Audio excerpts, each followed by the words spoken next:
a gente se fecha em grupos, né? Eu digo que os sobrevivencialistas eles se fecham em grupos familiares e grupos interfamiliares para criar uma bolha mais protegida, né?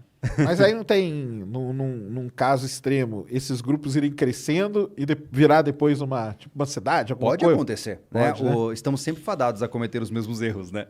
Afinal, São Paulo, quem sabe um dia já foi uma tribo, né? Então, porque tem aquele pessoal que fala assim, né? Que a humanidade, ela vai, se junta, depois acontece alguma coisa, alguma guerra, separa. Aí depois vai, junta de novo e separa. Tem todo esse ciclo aí que vai acontecendo durante a história, né? O que nós podemos fazer é o melhor com o que nós temos, né? Ou seja, eu tô com meus 32 anos de idade. Se eu conseguir até os meus 80 construir uma vida do jeito que eu defendo ser a ideal para criar uma filha responsável e que queira um mundo melhor, aí a partir deste ponto, Ema, o problema é dela.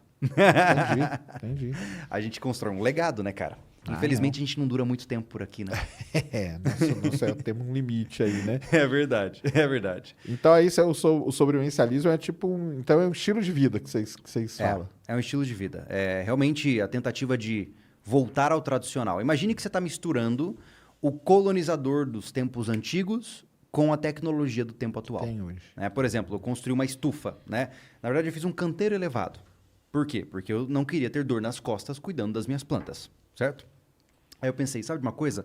E se a gente criar um microclima aqui dentro para evitar que, por exemplo, lá em Santa Catarina tem geada, tem muitas mudanças de temperatura, então eu vou criar um clima mais seguro para manter uma produtividade interessante, né?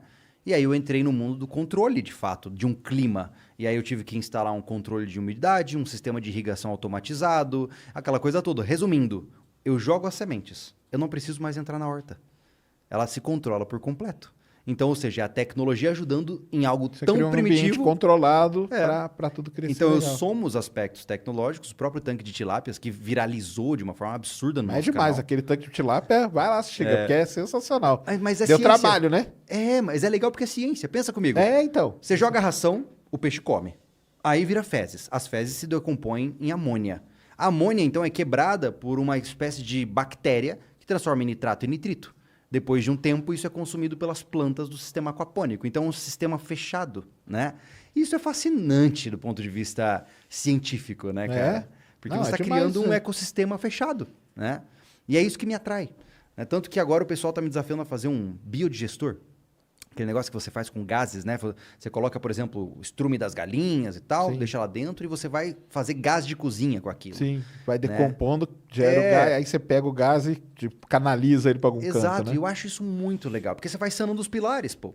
Lá em casa, por exemplo, eu não compro mais ovo, né? A gente já tem alface, a gente já tem um monte de coisas que eu tô somando nas minhas iniciativas e que vão me desconectando um pouco dos recursos externos, né? E nada de paranoico.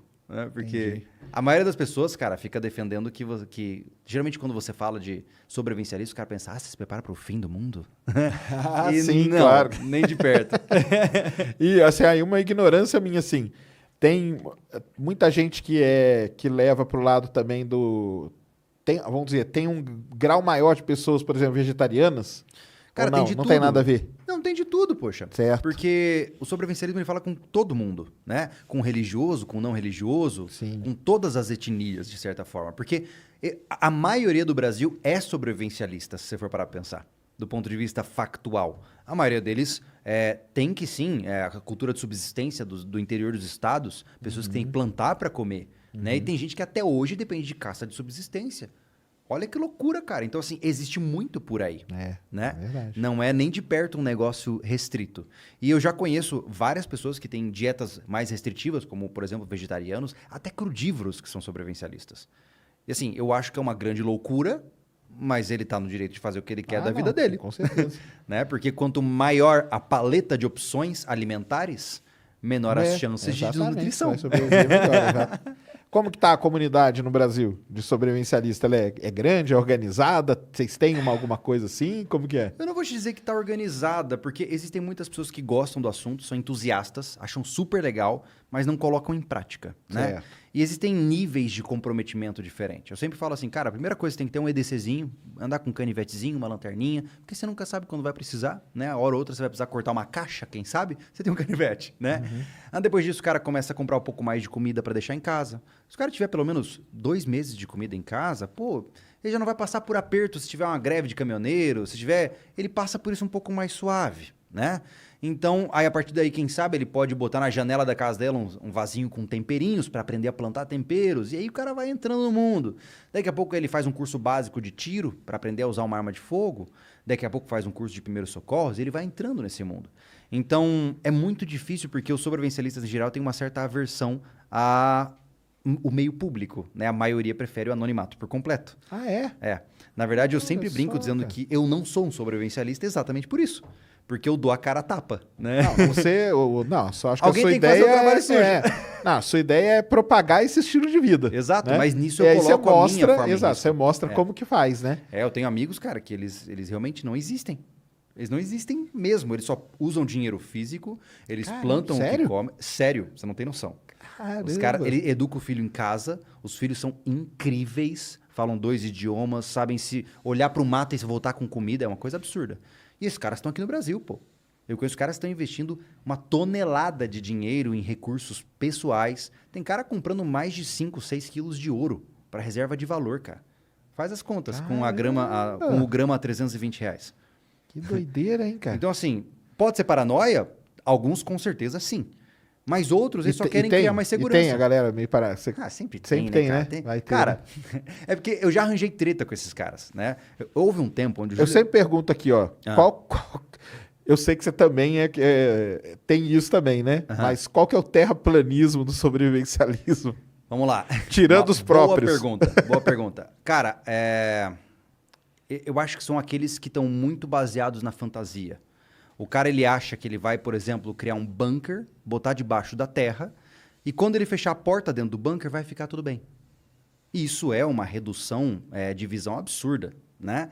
Porque, como eu disse, uma vez que você se fecha dentro de um quarto, o seu agressor tem um mundo inteiro a seu dispor para entrar no seu quarto. Ele tem o tempo do mundo inteiro, né? E o problema dessa área nossa é que o cara adoece no processo. O indivíduo que muitas vezes começa a advogar com essa pira de fim de mundo, crise... Aí é normal, assim, é uma espiral, tá? Tudo anda junto. O cara, ele começa a falar de crise social, aí ele começa a falar de bunkers, aí ele começa a falar de colapso, aí ele começa a falar de fraudemia, aí ele começa a falar de terra plana, vai juntando tudo assim, ó, vira um bolo, uma toca de coelho, daqui a pouco até reptiliano entra no negócio, entendeu?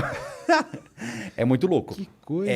Porque assim, geralmente o indivíduo que tem um comportamento por teorias conspiratórias, ele já tem déficits muito grandes do ponto de vista de inteligência emocional e que só vão sendo acumulativos. É como eu sempre digo, quando se trata de comportamento humano, o que está ruim só vai piorar se não for cuidado, né? Então, geralmente é assim, o mesmo público que você provavelmente enfrenta, a gente também enfrenta. Mas tem o pessoal dessa, vamos dizer assim, desse lado da paranoia que divulgam essas coisas? Sim, tem. E Eu já eles- tretei feio com um deles. Ah, é? Meu santo Deus. E eles têm um público que vai. Tem, cara, mas eu acho irresponsável, Sérgio. Porque sabe o que Certo, acontece? Pensa comigo, cara. Você fala de astronomia. Se o cara tá defendendo terra plana ou não, não tem vida em risco. Agora você imagina. É isso mesmo que eu falo. Pode Agora falar. você imagina, cara, que eu tô falando sobre sobrevivência, tá? E eu começo a pregar para as pessoas: o caos está próximo. As coisas vão piorar. Você tem que tomar providências ou você vai morrer. Sua família está em risco. E eu começo. E vou pregando, pastoreando mesmo. Cara, se o cara tá num momento de vulnerabilidade da vida dele, desempregado, numa situação difícil... Mas aí é aquelas seitas malucas, né? É isso, Jim Jones total, Uhum. entendeu? E o problema é que a maioria desses caras que propagam essas loucuras, eles não sabem, mas já estão com sangue nas mãos. Porque se um desses inscritos deu um tiro na própria cabeça porque achou que não valia mais a pena viver num mundo que está prestes a acabar, a culpa está na mão dele, entendeu? Então, por isso que falar de temas tão complexos exige muita responsabilidade. Quando eu falo sobre armas de fogo no canal, eu sempre falo de uma maneira muito didática, muito bem embasada para mostrar o conceito daquilo da melhor forma possível. Porque para ser mal interpretado, e eu não quero carregar essa cruz, cara. Porque a gente recebe relatos que são incríveis. Assim, relatos incríveis mesmo, que eu até me arrepio de lembrar. A gente teve um projeto, foi o Projeto Refúgio, onde a gente construiu uma cabana e foi mais um experimento científico. Qual foi a premissa? O abstract. A gente pensou, O que é necessário de 2 homens para construir uma cabana no meio do nada só com ferramentas primitivas? Essa foi a premissa do experimento, né? E esse refúgio, ele ganhou muita notoriedade. As pessoas adoravam. E a gente recebeu mensagens, cara, de um rapaz falando, olha, eu tô mandando essa mensagem para agradecer vocês, porque meu pai, na cama, em estado terminal, a última coisa que ele fez foi ficar assistindo os episódios de vocês. Olha só. Olha que loucura, cara. Então você fala assim, meu Deus, olha a que ponto a gente entra na vida das pessoas. Então, eu não posso brincar nesse serviço, pô. Exatamente.